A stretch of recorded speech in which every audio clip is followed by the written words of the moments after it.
Laura, I've been online trying to track what the role of Antifa has been in Minneapolis, Atlanta, and in New York, and unfolding now apparently in Los Angeles.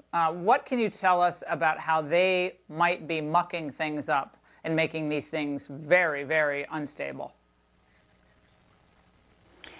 Well, what they're doing, Laura, is exploiting the existing conditions and exploiting the local residents, exploiting the very justified outpouring of grief and anger.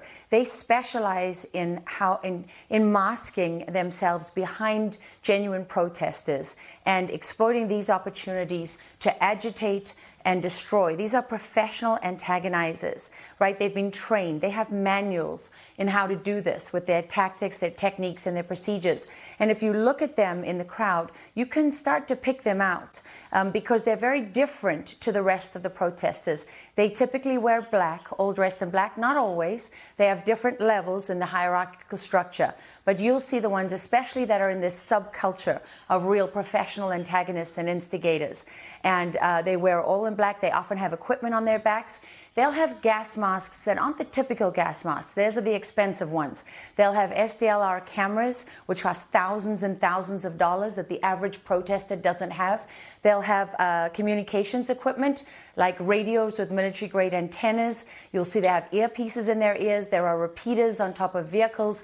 And these people come from the outside. And this is something I've spoken today to counterterrorism people, law enforcement, intelligence people, and what all of them complain about is the fact that law enforcement has not been doing anything about the proliferation of these cells all across this country for years now. They've existed for a long time, but in the age of social media, the word that was used was supercharged, right? They've become supercharged, and they're able to influence an extraordinary amount of people.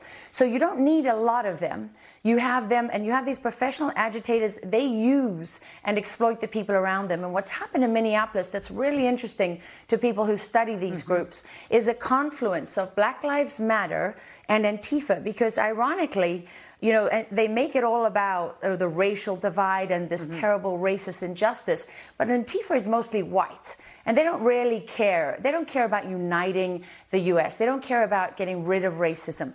Their slogans are about abolishing the police, right? They use sayings like the only good cops are dead cops.